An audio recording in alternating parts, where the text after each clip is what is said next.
গানের দুটা লাইন কি শুনতে পারি ভাইয়া? গানটা একটু বলেন। আচ্ছা, অন্যরা তোমরা দুজন করতেছো, অন্যদের প্রশ্ন নেই। এই চাপের প্রশ্নই তো খেয়ে ফেলবে।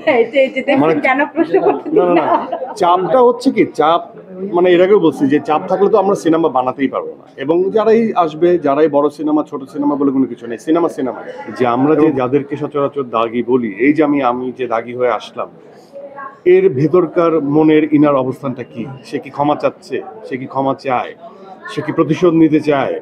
সে কি আসলে বিনা দোষে গেল নাকি দোষ করে গেল?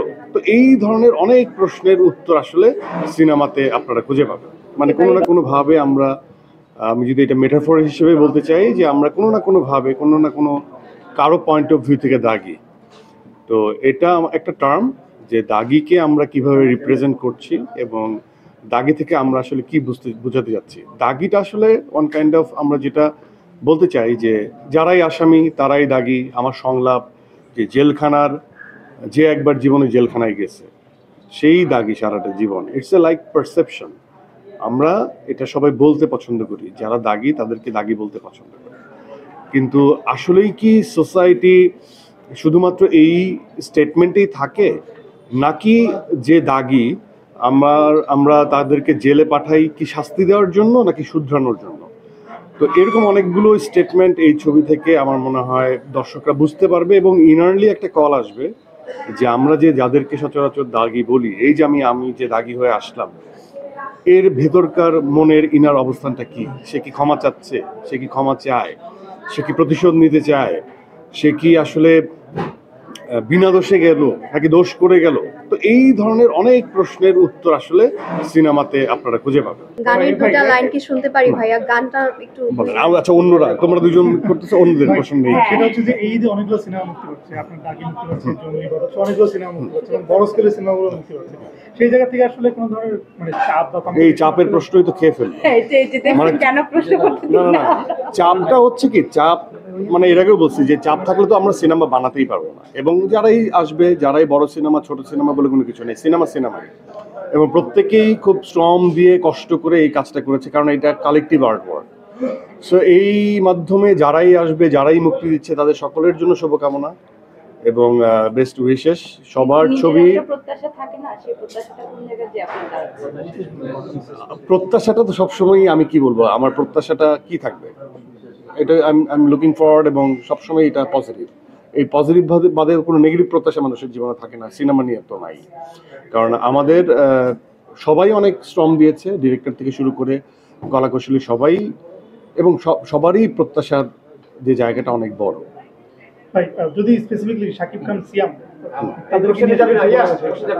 না না, আমরা পজিটিভলি ইন এ পজিটিভ ওয়েতেই করছি যে অনেকেই কিন্তু আছেন, একটা ঈদ আসে, এটা কিন্তু আমাদের বাংলাদেশের জন্য, দর্শকদের জন্য একটা খুব মজার ব্যাপার থাকে, কোন সিনেমা আমরা বেশি পছন্দ করবো বা একটা ইয়া হয় আর কি। তো আমরা জাস্ট জানতে চাচ্ছিলাম যে অনেকেই তারকারা আছেন যারা সুপারস্টার। সো জুবাইর বলো, বলেন, প্রশ্ন করলাম তুমি যেভাবে করতেছো জন ভাই ভয় পেয়ে গেছে, কি প্রশ্ন করবো বলো। মানে যেহেতু শাকিব খানের সিনেমা আসতেছে, সেদিন মুশাররফ ভাইয়ের সিনেমা আসতেছে, সিয়ামের সিনেমা আসতেছে, আমরা চাই যে সবার সিনেমাই খুব ভালো ছিল। সেই ক্ষেত্রে এজ এ আর্টিস্ট এবং যেহেতু আপনার সিনেমা আসতেছে, আপনার তাদের কিছু বলার আছে কিনা? আমি ছোট করে বলেই দিলাম যে, একটু আগেও বললাম যে সবার জন্য শুভকামনা। এবং যারাই আমরা সিনেমা প্রেমী আছি বা যারা দর্শক যারা আছে, অডিয়েন্সের কাতারে যারা আছে, আমি বলবো যে প্রত্যেকটা সিনেমাই আসলে জনরা আলাদা। বাইরের কান্ট্রিতে আমরা কেন বিভিন্ন হলে যে বিভিন্ন ধরনের ছবি এক্সপিরিয়েন্স করি, কারণ জনরা আলাদা। একটা হয়তো বা ফ্যামিলি ড্রামা, আরেকটা হয়তো বা অ্যাকশন ওরিয়েন্টেড ড্রামা, আরেকটা হয়তো বা থ্রিল বেসড কোনো একটা মুভি। তো আমার মনে হয় যে এটা খুবই এমন না যে একটা ছবি দেখলে আরেকটা ছবি দেখা যাবে না। আমার কাছে মনে হয় যে সবার সুন্দর মতো ঈদে সবাই যেমন আমরা প্রত্যেকটা ছবি আমরা এক্সপিরিয়েন্স করবো, আমার দর্শকের প্রতি সেটাই আমার আহ্বান থাকবে। ওকে, থ্যাংক ইউ ভাই। আমার শুভেচ্ছা করতে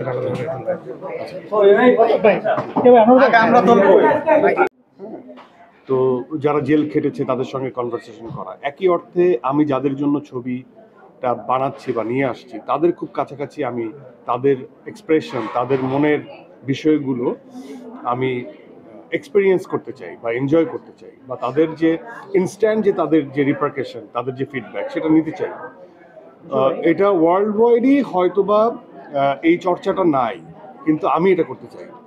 এবং গ্লোবালি এখন অনেক তারকারাই অডিয়েন্সের সাথে ডিরেক্ট কমিউনিকেশন করে, যেটা আসলে একটা আমার চোখে এটা মিথ ছিল যে অডিয়েন্সের সাথে ডিরেক্ট কমিউনিকেশন করাটা যাবে না, তোমাকে এই জায়গায় এক্সক্লুসিভ থাকতে হবে। কিন্তু আমার কাছে মনে হয় যে অডিয়েন্সের সাথে, যেখানে আমি গণমানুষের খুব কাছাকাছি যে অভিনয়টাকে অবজারভেশন দিয়ে তৈরি করছি, সেখানে আমার তাদের কাছাকাছি পৌঁছানোটাও এটা আমার দায়িত্ব।